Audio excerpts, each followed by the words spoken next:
தேவ பிள்ளையே, children of God. கொலோசியர் 3:1 என்ன சொல்லுகிறது?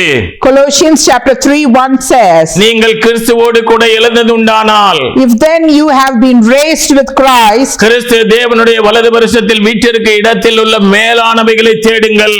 seek the things that are above, where Christ is seated at the right hand of God, பூமியில் உள்ளவைகளை அல்ல, not on the things on the earth, மேலானவைகளை தேடுங்கள். but set your minds on the things that are above. அப்ப தேவ பிள்ளையே, And children of God, இன்றைக்கு உலகத்தில் உள்ளவைகள் மீது நாம் அன்பு கூறுவோமே, ஆனால் பிதாவுடைய அன்பை, கிறிஸ்துவுடைய அன்பை நாம் இழந்து போகிறோம். உலகத்தை குறித்து பேசுகிற அந்த ஆவி என்னது அப்படின்னா, வரும் என்று நீங்கள் எதிர்பார்த்து கொண்டிருக்கிற அந்தி கிறிஸ்துவுடைய ஆவி.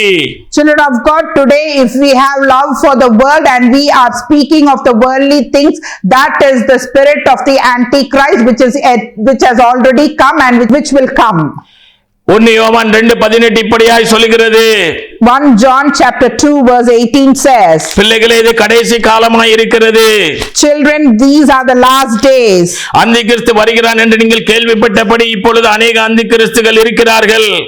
You have heard that Antichrist is coming, so now many Antichrists have already come. அந்தி கிறிஸ்து வருகிறான் என்று கேள்விப்பட்டபடி இப்பொழுது அநேக அந்தி கிறிஸ்துகள் இருக்கிறார்கள். அதனாலே இது கடைசி காலம் என்று அறிந்திருக்கிறோம். As you have heard that Antichrist is coming, so many Antichrists have already come now. Therefore we know that this is the last hour. யார் அந்தி கிறிஸ்து அப்படின்னா, 1 யோவான் 4:5 இருந்து நம்ம வாசிச்சோம்ல, உலகத்துக்குரியவைகளையும். இப்ப கொலோசியர் 3வது அதிகாரத்துல 1-2 வாசிச்சோம்ல, பூமிக்குரியவைகள். இதை குறித்து பேசுகிறவர்கள் யார் அப்படின்னா, இதுதான் அந்தி கிறிஸ்துடைய உபதேசம். பூமிக்கும் பூமிக்குரியவைகளையும் உலகத்துல அதாவது சுகபோகமாய் வாழ்கிறவைகளை குறித்து இப்படி பேசுகிறவர்கள் தான் அந்தி கிறிஸ்துடைய உபதேசம். கிறிஸ்துடைய உபதேசம் என்ன அப்படின்னா, அவர் சீர் பொருந்தி வாழணும், ஒழுக்கமா வாழணும், பரிசுத்தமா வாழணும், மனம் திரும்பி வாழணும், பரலோகத்துக்கு ஆயத்தப்படணும், கனி கொடுக்கணும், கனியில நிலைத்திருக்கணும், ஆமா, மற்றவர்களுக்கு சாட்சியா இருக்கணும். நீங்க உலகத்துக்கு உப்பு, நீங்க விளக்கு தூணின் மேல் இருக்கிற என்னது விளக்கு, இப்படி எல்லாம் பல உபதேசத்தை கிறிஸ்து சொன்னாங்க.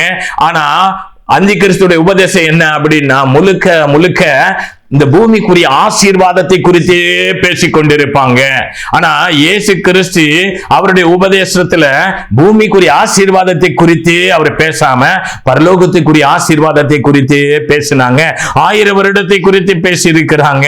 ஆமா, நித்திய ஜீவனை குறித்து பேசி இருக்கிறாங்க.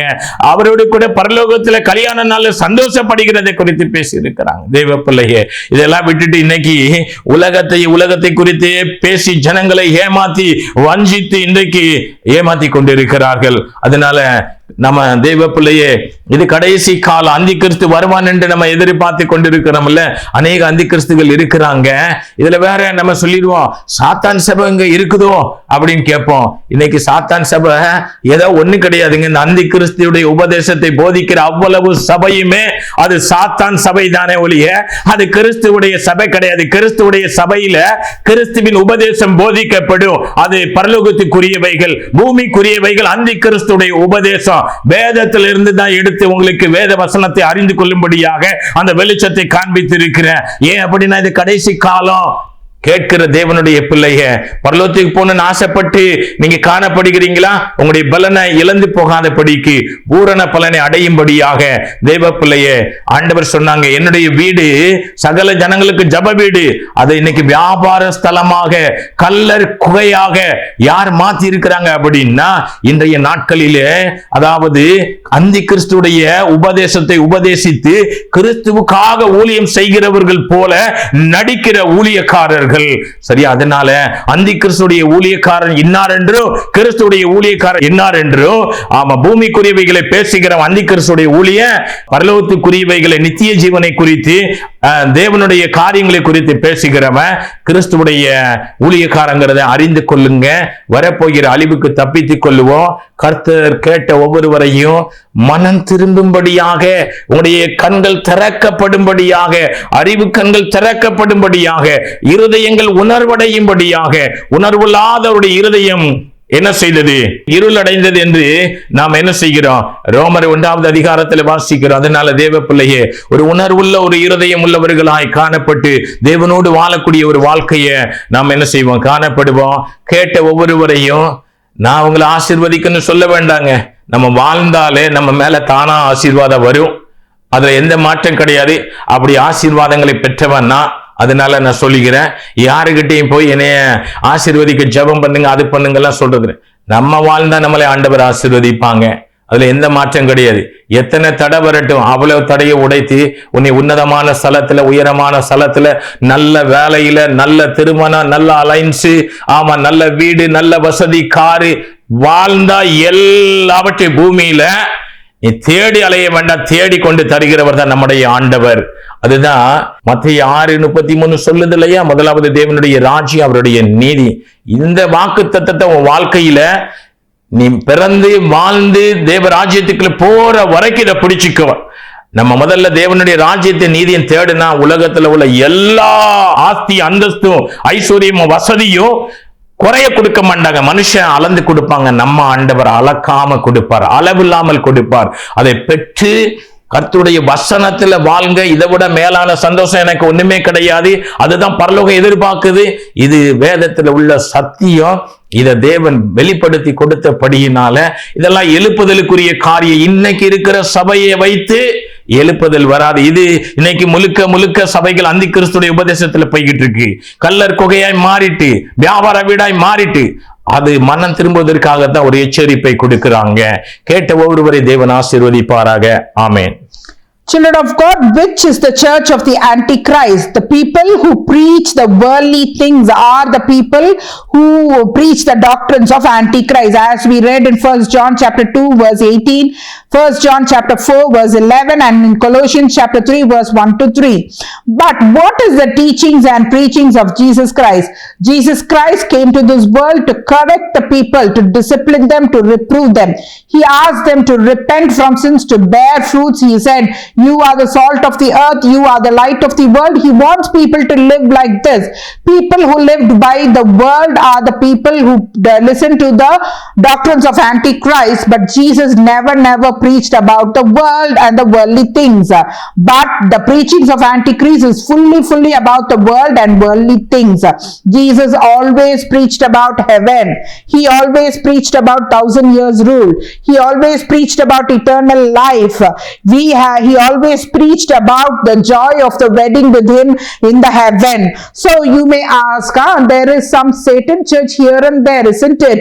Don't question like that. There are many satanic church all around the world. Churches that preach the doctrines of Antichrist, that preach the doctrines of the world and worldly things, are the churches of Satan. That is the churches of Antichrist. They never preach about heaven. They fully preach about worldly blessings. But the true church will preach about only heavenly things. That is the teachings of Jesus Christ, which is mentioned in Matthew chapter 6 verse 33. Seek first the righteousness and kingdom of God, then all these things will be given to you. That is why Jesus told in the voice of anguish, you have made my church the house of den of robbers. So this is the house of the Antichrist people who are preaching. These servants of God, they are acting like they are preaching the words of Jesus Christ, but they are fully preaching the doctrines of Antichrist. You have to identify people and the church which preach the doctrines of the world and worldly blessings is the church of Antichrist, and they are the servant of God of Antichrist. And the people and the church that preach the heavenly things, that is all, that is the preachings of Jesus Christ, is the church of Jesus Christ and the servant of Jesus Christ. So you need not go here and there for blessings. The perfect blessings will come from Heavenly Father Father. So Jesus, who spoke about the heaven, he will bless you. It is not that I need to bless you. It is not that if I bless you, you will get the blessing. But if you live by the commandment, teachings, and by the word of Jesus Christ, you will definitely receive all the blessings from Jesus Christ. I lived, I am a witness. I received the blessings from God and Jesus Christ, and I'm standing before you. Your eyes should be opened after listening to this warning message. Your thoughts should be opened. Your thoughts should become clear. So you should repent. The heart that is without realization is fully in darkness. So you have to realize, and your heart must come into light. You should listen carefully. God is the person who gives us immeasurable blessings. Man will measure and give the blessings. But if you live by the word of God, all these blessings will come upon you automatically. You need not go in search of work. You need not go in search of job, houses, cars, or alliances, or any blessings of the world. Only seek the righteousness and kingdom of God, and all these blessings will come upon you. This is the message of revival in these last days, but not other churches who are giving the blessing messages. Is not the revival message. It is the messages from the Antichrist. So children of God, be very clear, be awake, and listen carefully and repent. If you repent by listening to this word of God, that is the joy in Christ that I receive from heaven. So please listen carefully, repent, and start praying. And whoever is listening, let God bless you. Amen.